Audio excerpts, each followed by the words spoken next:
안녕하세요. 10월 11일 금요일입니다. 한 주간이 또 마무리되는 날입니다. 어제는 제가 노회에 참석하느라고 집에서 5시 반에 나갔거든요. 그러다 보니 큐티를 못했고, 그래서 어제는 건너뛰셨는데 맨날 들으시다가 건너뛰니까 뭔가 중요한 거 빠진 것 같이 허전하지 않으셨나요? 그죠? 저도 그랬거든요. 늘 이렇게 녹음해서 보내드리다가 안 하니까 무언가 이렇게 잃어버린 것 같은 허전한 마음이었습니다. 1년 동안 이렇게 매일 하던 것을 빠뜨리니까 또 그렇게 허전한 마음이 있는데, 우리가 늘 하나님의 사람으로 살아가면서 늘 하나님이 주신 말씀을 되새김질하는 이것을 우리가 평생 동안 해왔는데, 그렇다면 그러한 것들을 단 하루도 거르지 않고 어떤 모양으로든지 말씀을 묵상하고 되새김질하면서 하나님의 사람으로 우리가 성장해 갈 수 있는 영적 에너지가 충전되는 그 일들이 우리의 삶 속에서 날마다 일어나면 좋겠다, 그러한 생각도 가져봤습니다. 오늘은 야고보서 4장 8절입니다. 하나님을 가까이 하라. 그리하면 너희를 가까이 하시리라. 아멘. 하나님을 가까이 하면 하나님이 우리와 가까이 하신답니다. 굉장히 어떤 조건이 있죠. 그죠?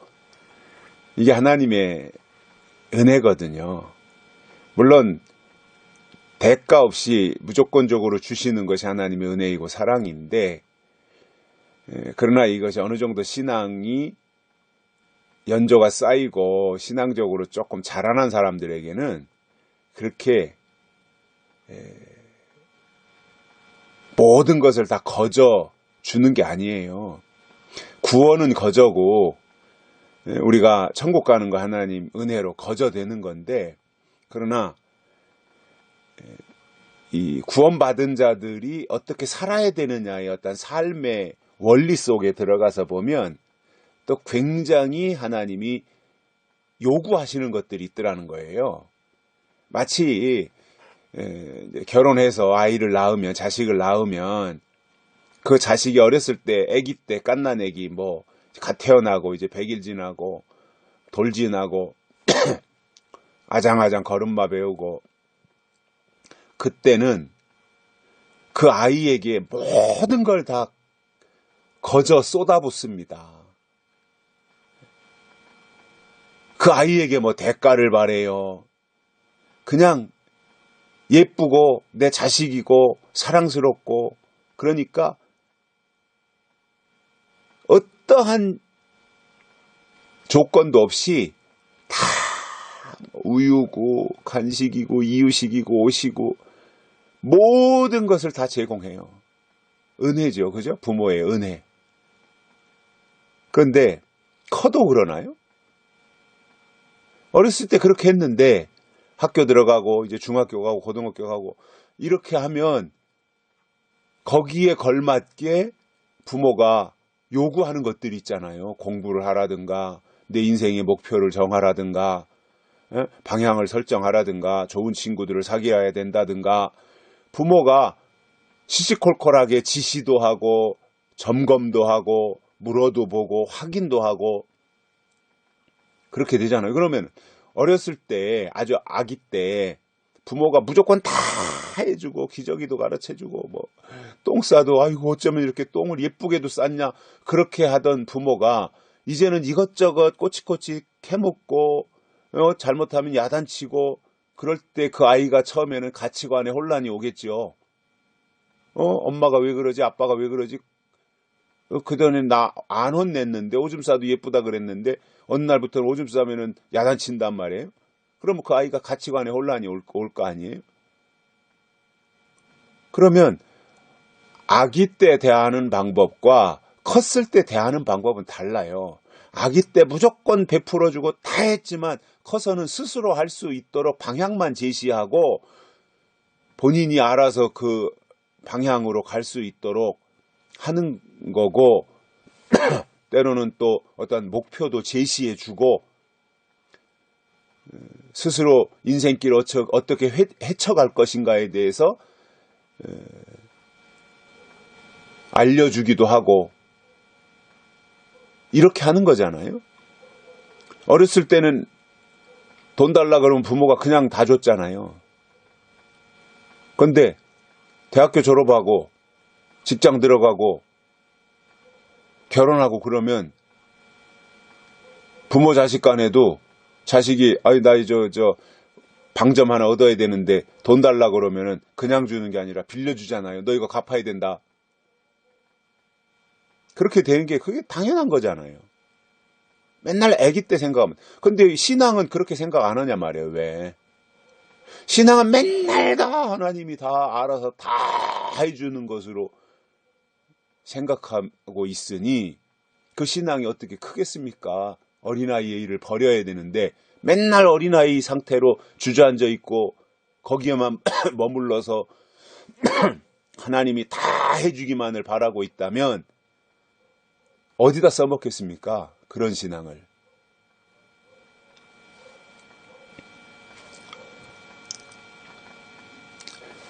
자, 오늘 본문에서 주시는 말씀이 성숙한 사람들한테 하시는 이야기예요.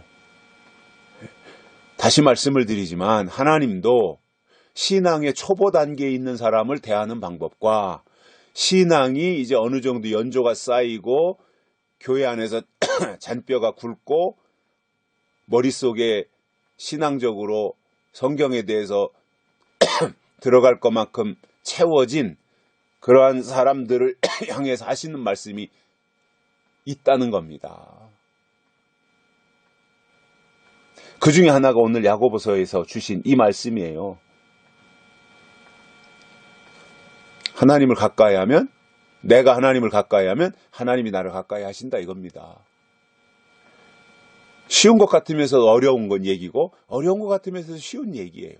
그러니까 하나님이 나와 함께 하시려면 내가 하나님과 먼저 함께 해야 된다 그겁니다. 이게 성숙한 자들에게 요구하는 거라니까요, 하나님이.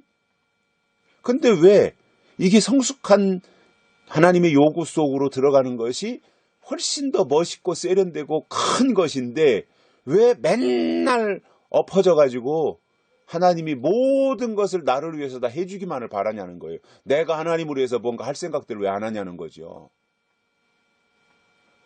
말씀도 그래요. 20년, 30년 신앙생활을 했으면 그리고 단단한 식물을 먹고 그래도 요한계시록에 대해서 조금이라도 귀가 열리고 눈이 떠졌다면 스스로 계시록을 보면서 계시록 속에서 뭔가 나에게 주시는 하나님의 말씀을 깨달으려고 해야 되잖아요. 읽으면서. 근데 읽으면서 깨달으려고 하지 않고 그냥 듣기만 하려고 하는 거예요. 어린아이죠, 그게. 내 샘에서 내 물을 마시라 그랬거든요. 잠언에. 내 샘에서 내 우물을 마셔라. 그러면은 샘은 하나님이 파주셨으면 거기에서 물을 떠먹는 것은 내가 떠먹어야죠. 어렸을 때는 물론 떠서 먹여줘요, 하나님이. 그런데 커서는 내가 떠서 오히려 하나님께 먹여드려야 하잖아요. 이게 보답하는 거 아니겠어요? 말씀도 똑같아요. 스스로가 성경을 읽으면서 그 속에서 하나님의 뜻이 뭔지, 하나님의 약속이 뭔지, 하나님 이 시대에 우리에게 주시는 예비하신 계획들이 무엇인지, 하나님이 지금 우리에게 주시는 명령이 무엇인지 그런 거에 대해서 스스로가 깨닫고 터득하고 그 방향으로 나아가려고 하는 시도들은 왜 안 하냐는 거죠. 홀로 선다는 게 뭐예요? 신앙이 홀로서기. 신앙적으로 독립하는 거 아니에요? 독립. 자식이 커서 대학을 졸업하고 직장을 가지면 이제 배우자를 만나서 결혼해서 독립을 하듯이 신앙도 이제는 독립을 해야 되잖아요. 홀로서기를 해야 되잖아요. 맨날 의존적인 게 아니라, 의타적인 게 아니라 스스로가 역할을 하고 할 일을 하고 하나님의 맡겨주신 것이 무엇인지 깨닫고 그리고 그 일을 잘 감당하고 이루어 드리려고 하는 노력들 그리고 듣기만 하려는 신앙에서 눈을 뜨고 성경을 보면서 그 속에서 주시는 깨달음을 얻으려고 하는 이 모습. 듣는다고 하는 것은 다른 사람이 깨달은 것을 전해줄 때 듣는 거예요. 그거는 굉장히 좀 중등 과정이라고 해야 될까요? 중등 과정. 근데 이 대학교 가면은 대학원 정도 가면 말이죠. 대학원은. 그러니까는 초등학교, 중학교, 고등학교 뭐 이 정도는 다 앞에서 선생님이 다 이것저것 설명해주고 다 가르쳐주잖아요. 대학교 가도 그래요, 사실. 그러니까 교수님이 또는 선생님이 깨달은 것들을 또는 탐구한 내용들을 제자들에게 전수해 주는 거죠. 그것을 듣고 이제 배워가는 거잖아요. 대학원 가면 달라요. 대학원의 수업이라고 하는 것은 교수님이 대학교 때처럼 아니면 고등학교 때처럼 하나하나 다 알려주는 게 아니라 대학원에 가면은 교수는 질문만 하나 딱 던져줘요. 그리고 그것을 팀으로 4명이든 5명이든 그 팀이 그 주제를 가지고 연구해서 발표하는 거예요. 그러니까 연구하고 때로는 설문조사도 하고 여기저기 다니면서 이런 것 저런 거 다 파악도 하고 그러니까 스스로가 찾아서 터득하는 거예요. 이게 대학원의 교육입니다. 완전히 다른 거죠. 그죠? 중등, 초등 뭐 이런 때 방법하고는 완전히 다른 거잖아요. 어렸을 때는 선생님이 알아서 다 해줬는데 대학원이 가니까 거기는 자기들이 알아서 교수는 그냥 이렇게 너무 빗나가지 않을 정도로 이렇게 울타리만 쳐주고 그 안에서 학생들이 스스로 탐구하고 개발하고 연구하고 발표하고 그러면 그거에 대해서 교수는 잘했다 아니면 이 부분은 이런 식으로 보완해야 된다 이런 정도만 하는 거예요. 이게 대학원 수업이거든요. 저는 우리의 신앙이 빨리 대학원 수준이 돼야 된다고 봅니다. 근데 아직도 유치원인 사람들이 많아요. 마음에 안 들면 투정 부리고 말이죠.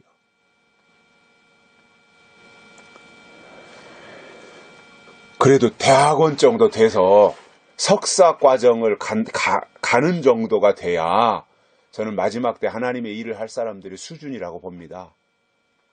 그 석사 과정 정도 되고 석사 과정 수업이나 박사 과정 수업은 비슷하거든요.